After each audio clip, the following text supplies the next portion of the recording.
Eh bien, bonjour à tous, petit tuto là concernant les photos, tout ce qui est HDR et AEB. Donc là, on va vraiment se concentrer plutôt sur des photos de type AEB, même si ça rejoint énormément l'HDR. Là, c'est concernant en fait le drone. Alors, sur plusieurs drones, notamment alors, tout dans la gamme des GI. Vous avez des réglages qui vous permettent de prendre des photos en AEB, donc qui veut dire Auto Exposure Bracking ou Bracking d'exposition automatique. Ça veut dire qu'il va tout simplement, l'appareil va prendre 3 photos. Donc il va prendre une photo normale au réglage que vous avez paramétré et il va prendre une photo en surexposition et une photo en sous-exposition de celle que vous avez choisie. Donc ça veut dire qu'à la fin vous avez 3 photos qui vont... Alors je vais vous montrer, hop, je les ai ici. Donc là, voilà, par exemple, une première photo que j'ai prise au niveau du granier avec le drone. Donc voilà, donc là on a une image qui est plutôt correcte. Voilà, on voit qu'on a des zones assez plutôt d'ombre. En termes de luminosité, on n'est pas trop mal, on reste correct, assez correct. Mais voilà, par contre, on a une grande zone d'ombre ici. Hop, alors, tac. Et ensuite, là, donc ensuite on a la deuxième, donc là celle-ci elle est sous-exposée, on voit bien que la luminosité ici elle est encore moins bien, même au niveau du graphique on voit qu'on est vachement à gauche, donc ça c'est la deuxième qui est sous-exposée, donc elle va être intéressante pour venir récupérer un peu du détail dans les zones très blanches. Alors voilà, moi sur le drone j'avais déjà mis un filtre polarisant, donc du coup j'ai pas ce problème là sur ces images là, hop, et sur la troisième, là on va être en surexposition, donc là on voit tout de suite au niveau du blanc, là c'est très lumineux, au niveau de la courbe on est très à droite, et du coup voilà, tout ce qui est assez clair, les nuages, la neige, tout ça, tout est très lumineux, et donc justement l'intérêt c'est de venir récupérer ces 3 images, de travailler avec pour en faire qu'une seule, et venir récupérer du coup d'un côté ou de l'autre des informations. Alors, du coup, dans Photoshop, vous ouvrez Photoshop, hop, ensuite vous allez dans l'onglet Fichier, ensuite dans Automatisation, et on clique sur Photo Merge. Voilà, donc là vous avez plusieurs types de dispositions, voilà, le mieux c'est de rester sur automatique, comme ça vous ne prenez pas la tête avec ça, et puis au niveau du reste, après, tout dépend des images que vous avez, mais si les images sont correctes, tout ça, et sachant que vous pourrez toujours le reprendre après, là vous pouvez rester sur simple fusion d'images. Donc là on va venir on va dans parcourir, on va aller venir chercher nos images. Alors moi les miennes elles sont juste là, c'est les 3 ici, hop, ouvrir. Ok, donc là après il prend un petit peu de temps, le temps de nous les charger toutes une par une, faut le laisser charger. Voilà, et par défaut, du coup, il vient nous mettre un calque de fusion directement juste à côté. Donc voilà, moi, dans un premier temps, je vais les enlever, je les remettrai après. Hop. Voilà, donc là, comme ça, on a bien nos 3 images. Donc la première, ça correspond à celle qui est la plus standard. Donc c'est celle du milieu, donc moi, je vais la mettre en bas et je vais l'appeler base. Donc ça c'est ça c'est voilà, c'est celle que je veux et qui sera un peu ma référence. Ensuite je vais avoir celle qui est dans les hautes luminosités. Donc celle-ci moi je vais l'appeler height. Et ensuite on a sous-exposé pardon, hop. Et là je vais l'appeler low. Voilà. Alors hop. Tac, on voit que du coup juste sur la dernière, pardon, hop, on voit qu'on a un petit décalage ici, je pense qu'il a fait une petite correction. Alors du coup on va juste la recalibrer. Alors soit vous pouvez recalibrer, hop là, soit vous pouvez la recalibrer coin par coin, soit vous avez possibilité en cliquant sur Alt de faire le même réglage dans chaque coin en même temps. Hop. Et soit sinon en cliquant sur Alt Shift, ça vous permet simplement de venir recentrer en fait votre truc vers le milieu. Donc quand vous avez une petite bordure à grignoter, c'est super pratique. Tac. Allez, c'est parti. Alors ensuite, donc là nous on a notre base et on va venir du coup voir un petit peu au niveau des hautes luminosités ce qu'on va venir chercher. Au niveau des basses luminosités, on gagne un petit peu. Mais voilà, comme il y avait le filtre, je pense que celle-ci, elle va pas être intéressante pour nous. Donc pour le moment, on va même l'enlever. Et on va juste aller chercher un petit peu de luminosité sur certains endroits. Voilà, par exemple, on voit qu'en surexposition, là, les montagnes, c'est pas bon. Donc ça, on sait qu'on les garde sur la base. Par contre, on a peut-être au niveau des nuages, quelques zones un peu dans les montagnes qui peuvent peut-être nous intéresser de les avoir un peu plus claires. Donc pour ça, du coup, hop, on va cliquer sur un calque de fusion, un masque, pardon, de fusion. On va avoir, si on le clique de base, on va l'avoir en blanc. Donc ça veut dire que tous les réglages qu'on va vouloir créer, en fait, simplement, tout apparaît, en fait, toute l'image, celle-ci apparaît. Et ensuite, si on veut faire apparaître que certaines zones, et du coup, hop, on va l'enlever. Et on va le passer en noir. Alors pour le passer en noir, soit quand vous êtes en blanc, vous descendez, vous avez inversé qui vous permet de le remettre en noir. Soit ça vous permet... vous cliquez sur Alt et en cliquant sur le masque de fusion, voilà, il va apparaître en noir. Et donc noir, ça veut dire que notre image, elle est d'une manière ou d'une autre, elle n'est pas visible. Et tout ce que je vais masquer, hop, ça va l'apparaître sur le noir. Et surtout, ça veut dire que c'est des zones là qui vont être visibles et qui vont venir superposer sur ma base. Donc là, on voit que du coup, par rapport à ma photo d'avant, on a repéré un petit peu qu'il y a des zones qui n'étaient pas super intéressantes, mais par contre, voilà, dans les nuages, là, on avait un petit peu les montagnes. Les montagnes, on va pas trop aller chercher la neige, on va rester assez bas parce qu'on sait que la neige en surexposition, c'est pas bon, ça va être cramé. Voilà, là on peut venir chercher un petit peu les arbres, assez jolis. Hop, on va reprendre un peu les montagnes partout. Tac, hop là. Là, ici, là on peut venir chercher un petit peu quelques. Et puis surtout, voilà, là dans les ombres, hop, c'est intéressant. Tac. Voilà, là on voit bien de partout. Hop. Remettre un petit coup par ici, et là on est un peu dans les ombres, donc ça peut le faire. Voilà, donc là on voit bien tout ce qui est en blanc qui apparaît, c'est les parties qu'on a sélectionnées. Ensuite, là on voit bien que du coup on a des endroits comme ici où du coup les traits ils sont quand même assez visibles. En fait, on voit la bordure où je suis passé, donc c'est quand même pas exceptionnel. Du coup, à partir de là, on va double-cliquer sur notre calque à droite. Hop, on va se caler notre truc ici. Hop. Et donc là, on va se concentrer sur calque du dessous. Donc calque du dessous, ça nous permet en fait de régler un petit peu. Là, si on veut baisser un petit peu la partie noire, en fait, les ombres, les parties sombres, si on veut réduire en fait la sélection par rapport à ça, et inversement avec les blancs. Voilà. Donc nous les blancs justement c'est là ce qui nous intéresse parce que notre base elle est plus sombre que les heights et donc nous ça va être l'inverse, on va plutôt venir baisser un petit peu. On va baisser un petit peu dans les noirs. Hop là, pardon. Alors.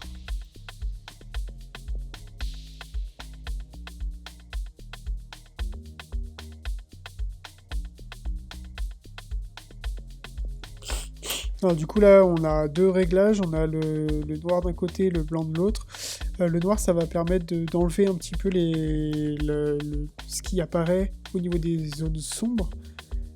Et nous justement ce qui nous intéresse c'est de venir récupérer plutôt à cet endroit là et du coup de réduire plutôt au niveau de la luminosité. Donc là on voit que ça commence à apparaître au niveau du nuage, donc là en fait c'est les nuages de l'ancien réglage.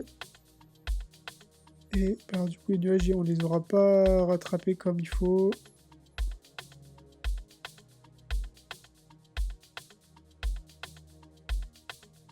Voilà, donc là il faut essayer de trouver à peu près le bon équilibre. Et ensuite en cliquant sur Alt, vous pouvez venir prendre un côté ou l'autre et venir un petit peu assombrir l'image, venir un petit peu régler, un petit peu adoucir en fait votre réglage.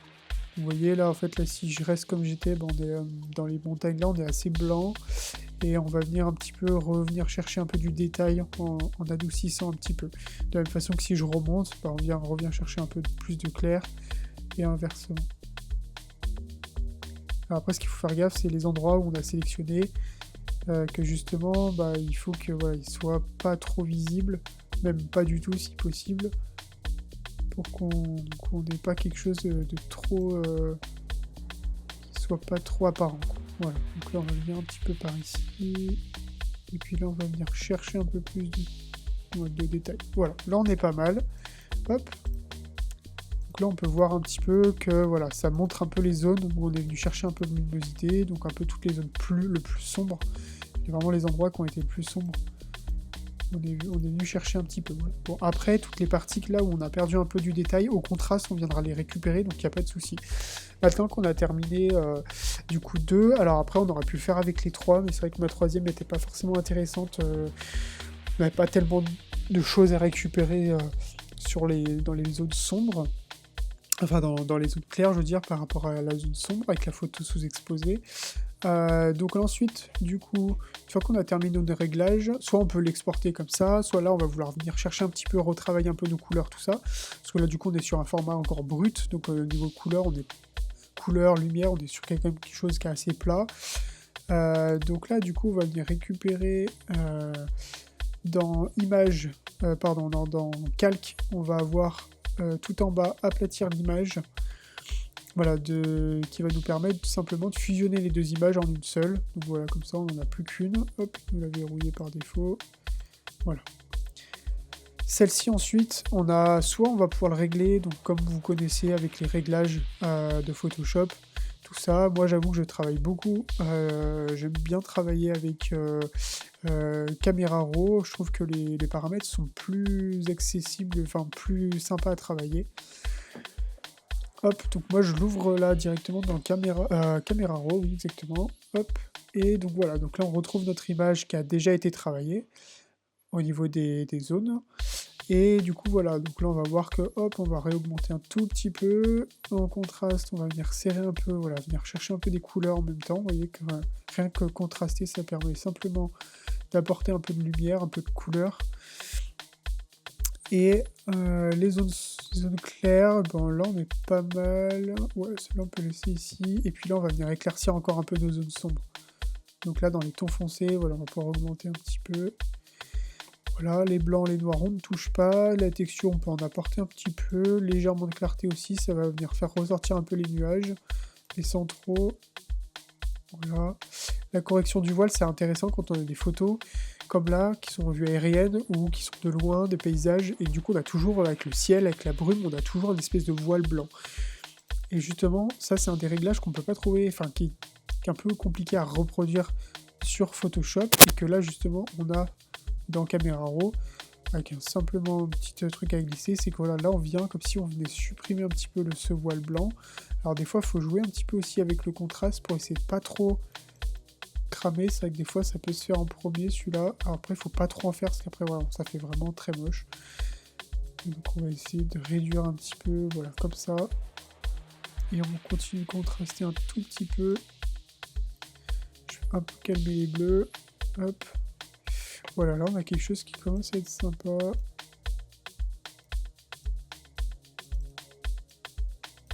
Voilà. Là on n'est pas trop mal, je vais peut-être juste pousser un tout petit peu la vibrance. Voilà, on va pousser un petit peu. Alors par contre le seul problème c'est que du coup ça vient tout de suite bleuir le ciel, parce que le ciel est très bleu, et comme on a une image, le bleu est très sensible au réglage. Voilà, forcément quand on vient mettre un peu de vibrance, tout de suite ça change tout. Mais bon, c'est pas grave, on garde quand même le truc. On va se rajouter. Moi je me concentre surtout sur la partie du bas, donc au niveau des arbres, un peu la neige, les cailloux, tout ça. Et le ciel, on l'enlèvera après, c'est pas un problème. Donc là on voit que ouais, du coup au niveau du bleu on est bien. Hop. Voilà, donc là on a terminé notre réglage, on revient du coup sur Photoshop. Et du coup à partir de là on va utiliser un réglage qui est correction sélective. Donc là on va prendre le cyan et on va venir un petit peu, voilà, légèrement le baisser, parce que voilà, normalement il est là, et là voilà, on va, histoire que le ciel soit pas trop turquoise quoi, sinon ça fait un petit peu trop photoshopé. On peut légèrement le baisser, et même chose dans les réglages, vous pouvez utiliser un petit peu de, là venir un peu casser le bleu, Hop, comme on est en hiver, donc on peut venir chercher un petit peu des tons un petit peu orangés, un peu rouge-orangé sur les arbres. Bon, pas trop, parce qu'après c'est un petit peu visible quand même. Là, on voit que ça se passe bien. Voilà, on voit que les bleus, c'est quand même beaucoup plus joli comme ça. Ça fait moins turquoise. Après, voilà, ça dépend des goûts. Mais je trouve que là, ça a l'air un petit peu... Voilà, donc là, on arrive du coup sur notre image. Donc pour vous remontrer, hop, on va faire un instantané, on va remonter en haut. Voilà, donc ça, c'est notre image de base. Ça, c'était à la base, en sachant que là, on avait déjà rajouté les ombres et tout. Et qu'ensuite, à partir de là, voilà, on arrive à cette image-là, quoi. Donc vraiment, voilà, on voit qu'on a un beau travail qui a été fait. Voilà, après, moi, du coup, ce que j'aime bien faire, qui apporte un petit plus aux images, donc quand vous avez vraiment une belle image, vous avez quelque chose qui est sympa, une belle prise, et vous voulez donner un petit côté pro un petit peu à votre photo, un petit rendu qui fait un petit peu la diff, je trouve. Moi, j'aime bien rajouter un petit cadre autour, un petit cadre blanc. C'est assez sympa. Donc pour ça, hop, donc voilà, faut rien sélectionner. On va dans Nouveau calque. Voilà. Donc sans couleur, opacité normale. Ok. Ce calque-là, du coup, on va lui apporter une couleur unie. Donc déjà, lui, il va aller tout derrière. Et on va cliquer du coup sur le petit rond qui est là en dessous. Et on va se mettre sur couleur unie. Couleur unie, ensuite, donc là, on choisit la couleur. Donc là, moi, j'étais en blanc. Tac. Et ensuite, donc on sélectionne notre fond, et ensuite dans Images, vous avez taille de la zone de travail. Et ensuite, à partir de là, vous allez rajouter le nombre de pixels. Après, vous pouvez changer en centimètres, en ce que vous voulez, de combien vous voulez agrandir l'image. En sachant que là, vous travaillez toujours sur largeur-hauteur, donc il faut bien mettre la même valeur de chaque côté si vous voulez garder un cadre qui soit égal, sauf si vous voulez agrandir d'un côté, de l'autre côté, ça c'est vous qui voyez. Là, moi, je pense qu'on va se mettre... Alors, hop, le plus simple, c'est de commencer petit, et ensuite, vous pouvez toujours augmenter en fonction de si c'est pas bon. Vous pouvez toujours rajouter, en fait, des pixels. Hop, là, on va se mettre sur 100. Voilà, on a déjà un petit cadre qui est assez sympa. Je vais rajouter un peu plus, quand même. Je vais rajouter un petit 50. Voilà, comme ça, on sera sur quelque chose d'un poil plus dessiné. Voilà, là, ça me plaît bien. Donc voilà, donc là vous tombez bien sur un cadre assez sympa. Et puis ensuite vous pouvez, hop, si vous désirez, vous pouvez apporter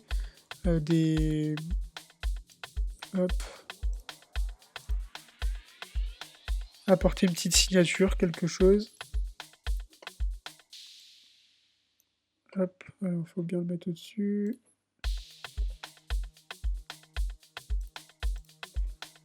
Hop. Et ensuite, une fois que vous avez terminé, vous pouvez venir rajouter votre signature dans un petit coin.